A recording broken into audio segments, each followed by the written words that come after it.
Hi, welcome to Some Notes on Style. I'm your host, Joseph. Today's notes are going to be on double denim. Double denim, the Canadian Tuxedo, a name coined by 1950s actor Bing Crosby after being denied entry to a Vancouver hotel after showing up wearing an all-denim ensemble. The look has certainly had its ups and downs over the years, for some reason never really solidifying its place into the style lexicon. Depending on who you ask, it's either a fashion faux pas or a high fashion swerve. Probably the most iconic American example would be the pairing of the denim workwear classics of a pair of Levi's 501s and a matching trucker jacket. While the lines of these two pieces are probably the most natural pairing, the reality of maintaining the same amount of wear on both pieces would require a great deal of attention, maybe too much, defying one of the most fundamental ideals of having a carefree style, which is that it should come naturally and never appear too contrived. Perhaps this is why when we see some Yahoo wearing a perfectly matched, equally stonewashed and artificially worn denim set, the look can seem a little on the nose. Sometimes I personally really like the look when the matching pieces are dark, giving a look of being a box-fresh new set of denim. Double raw denim seems to celebrate the utility and the depth of color that true indigo denim can achieve, an art unto itself. That's a topic for another time. But a rich, rigid, dark set of denim can have a minimalist kind of look to it. The sharpness of the denim helps to pronounce the silhouette, defining the edges and emphasizing the construction lines and top stitching. It's a uniquely American uniform. Maybe it's the cowboy at his most polished, straight out of the Western wear store with a shiny new set of duds. Elvis seemed to know this look had an edge. But of course this brings us to the first rule of wearing double denim that always seems to be the guiding principle about how it is truly done right. Always make sure that there is a harmonious pairing of contrasting washes and colors. If you're not matching your raw denim precisely, then make sure you're pairing it well with a balance of light and dark, medium and light, medium and medium, but not the same store-bought wash. This probably has the most natural look when pairing denim. Again, getting back to the inherent sense of ease necessary to give an overall look of not giving a damn. Denim is a workman's uniform after all. So if it's not fresh and clean, it should look like it spent years out in the elements, soaking up the sun's rays and the dirt and the oil from the fields. But don't overdo it. A natural wear is best, and making sure that your denim all looks like it lived a well-loved life ensures that any pairing of two denims ends up telling a story, not looking like you're making something up. But ultimately all of this denim on denim leads to the grand masters of indigo, the folks that knew the art behind this utility all along.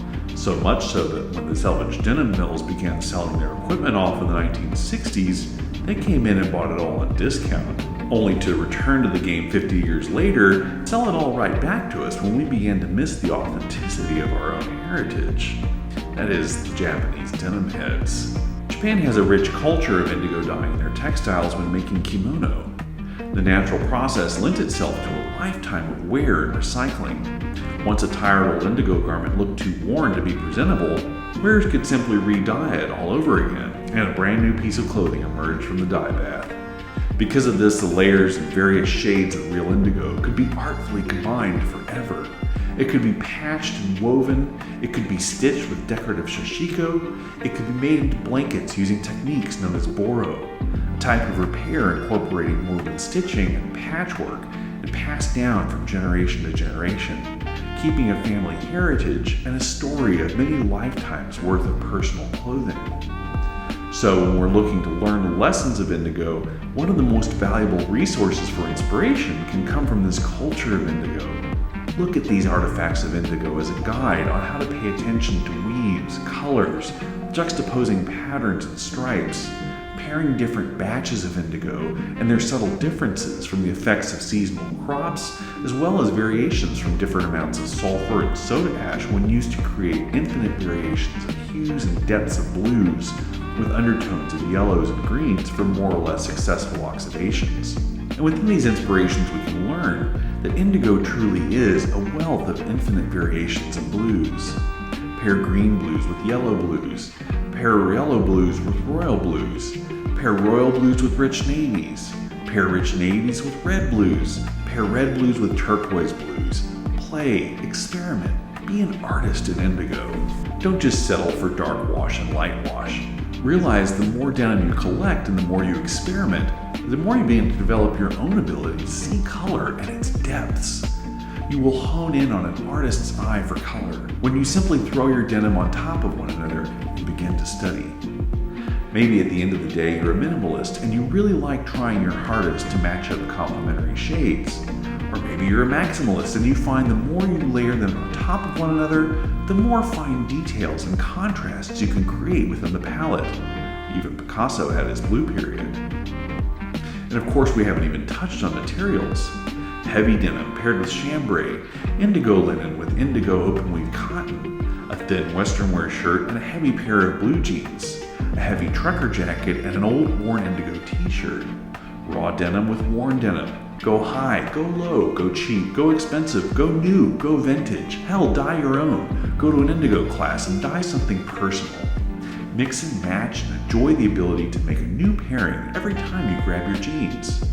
So let's take a look at some examples for how to experiment with your denim. First up, I've got a layering of some mid-blues and an indigo sport shirt from Old Navy. I've got a blue cotton t-shirt from H&M, some drawstring waist denim pants from Uniqlo. I took a table napkin from World Market and tied it into a bandana. Of course, some old suede Birks to finish off the weekend casual look, working with all the mid-blues. In this instance, you can get some nice low contrast combinations. It keeps a sense of ease. Nothing has too much fade or wash on it, so the palette is relatively constrained. Next up, a bit of a Serge Gainsbourg weekend in Paris kind of vibe. I've got an old beat-up denim shirt from H&M with some rips and paint splatters on it, a white t-shirt from Goodfellow from Target, and some vintage Levi's 501s. Maybe a size or two too small because they feel pretty slim. And some Saluto's white espadrilles. This is probably one of the easiest ways to pair your double denim. Both the jeans and the shirt have a great deal of fade, and this is where the range of highs and lows in the denim really opens up the spectrum of combinations, because there are so many tones within the wash. This is also probably one of the easiest color ranges to pair, because with a mid-wash denim jean and a light wash shirt, the look is pretty iconic. It doesn't require too much fiddling to get the colors to complement one another. Here's an example of keeping your denim dark layering three pieces together, giving a more minimal modern vibe. This kind of look is the denim on denim equivalent of wearing it all black for a sleek, fashiony kind of look.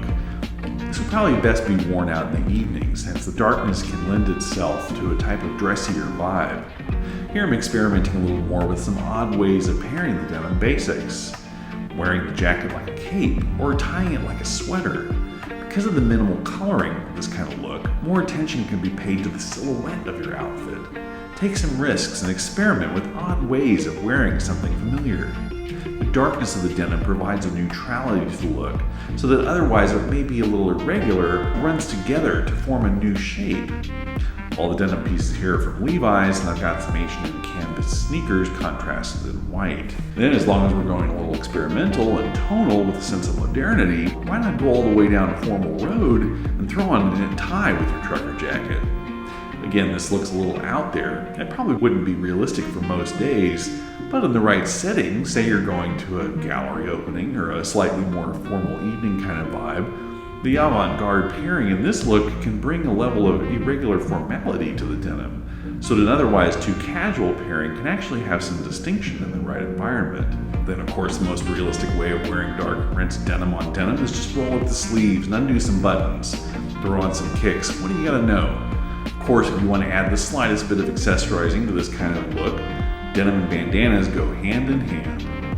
The Western workwear language runs inherently in both of these pieces, so feel free to throw one on with nearly any denim look you can imagine. This guy's from Duluth Trading Company. It's in a knit fabric, which is actually moisture wicking and absorbent, but it also ties nicely with a bit of a chunk, so it isn't as dinky as a thin bandana. Of course, not all denim has to be a heavyweight twill. Little secret trick, especially in the warmer seasons, is of course that chambray is denim's favorite cousin. Chambray, it keeps the indigo and white yarn from the contrasting weave of denim, but does so out of a finer yarn in a plain weave construction, so that the weight of the fabric is a lot more breathable and softer. This shirt comes from J. Crew and was one of their top sellers throughout the 2000s. I don't know if this is the vibe they continue continue to carry on these days, but it certainly is an iconic piece to have in every guy's closet. They got the details and the fabric just right, so it feels never too far out of fashion. You can wear this kind of shirt as is or throw it on with a soft blazer. Maybe accessorize with a little touch of some polka dots, in this case a gauzy scarf from Mango. It helps to add a little pizzazz and keep the blazer from looking too formal. Jackets from LV of 1911, jeans are for Levi's 501s. I've got some vintage Cole Haan loafers to keep a casual dress kind of look down below. The nice thing with these kind of scarves is that they can be styled a number of different ways and add a kind of artsy vibe to an otherwise pretty simple look. Then in the same base foundation outfit, you can lose the scarf and go with an air tie for a bit of a modern Rain Man kind of vibe. Or you can go on the dressier side with an actual knit tie.